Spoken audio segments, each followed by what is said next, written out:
Hello, my unlucky friends. This is SilentSigns from I Dream of Indie. If you haven't already, don't forget to hit the subscribe button below so you don't miss any of our reviews and previews. Today we are taking a look at Yaga, a game that comes to us from developer Breadcrumbs Interactive and publisher Versus Evil. Yaga is available on Steam. Current price is $24.99. It is also available on Switch, PS4, Xbox One, Apple Arcade, and Epic Games.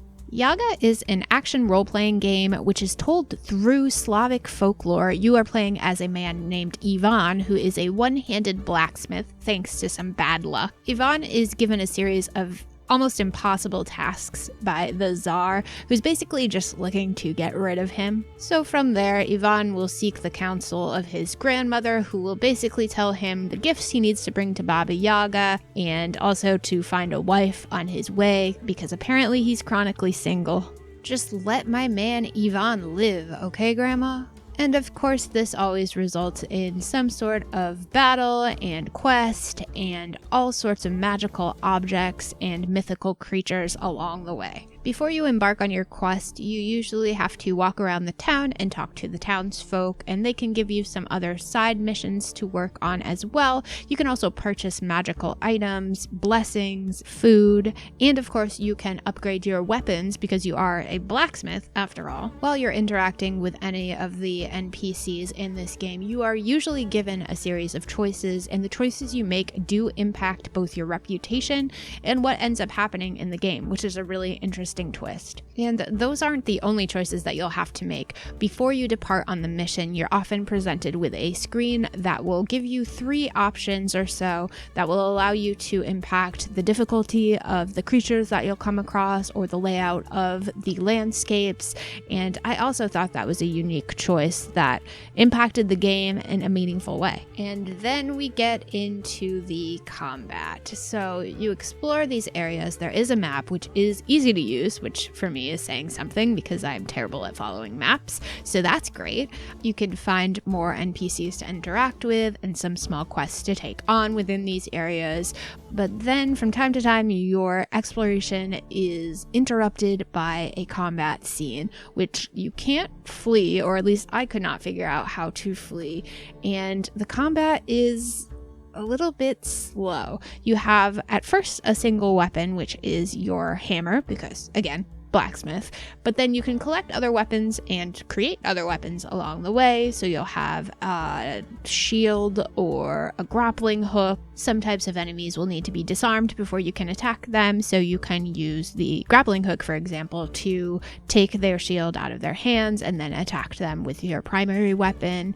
And you can also roll to dodge attacks. During these battles, you will need to keep an eye on both your health and your stamina, as well as your bad luck. Consuming a magical item can assist with the stamina or the health, but can add to the bad luck, so you have to keep things balanced. There's a pretty unique fast travel system within the individual areas where you can fly to a location on an oven, which I have to say is something that I have never seen before. This game definitely gets pretty deep with the different choices that you'll need to make, as well as the weapon upgrade system, which I thought was great.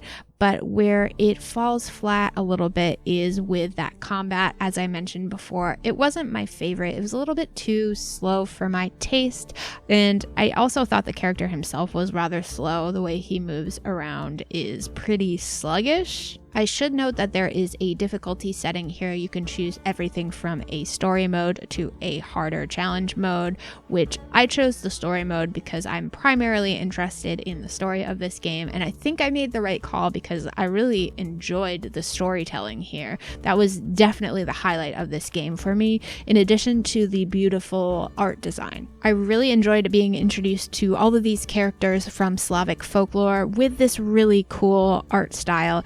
It definitely looks hand-drawn, and it has this beautiful, almost storybook look to it. The environments were also very colorful and creative, and every location that I went to brought something new and exciting to the table. Yaga also has one of the most eclectic soundtracks I've heard in quite some time. A lot of the music is done by a Romanian hip-hop artist, which was really unique and unlike anything I've heard before, and I was really enjoying being introduced to this new style of music. And there's also some really beautiful ballads mixed in here, and just the juxtaposition of these is really different and definitely brought a unique flair to Yaga. The voice acting in this game is also very well done. A lot of the story is told in rhyme and poetry, and it's very well performed. I really feel like what Yaga lacks in combat, it more than makes up for in story and presentation. While I didn't necessarily enjoy controlling Ivan, I did enjoy seeing this story unfold through his eyes and learning about all these different characters from Slavic folklore. I would say that those of you who enjoy your choices making a difference in the end result of a game, as well as those that enjoy a really interesting and well-told story, will really enjoy Yaga. Though if you're looking for a more fast-paced action-style game, this may not be the choice for you. See? It is just an apple. It might be golden, but it does nothing else. Wait. I feel something. I am strong. The power is real! So what do you think? Will you be trying your luck with Yaga? Let us know in the comments below. Also, don't forget to check the description box for links to our Discord if you want to chat, as well as our merchandise and our memberships if you'd like to support the channel further. And of course, don't forget to subscribe if you haven't already done so. Thank you so much for watching, and I will see you next time.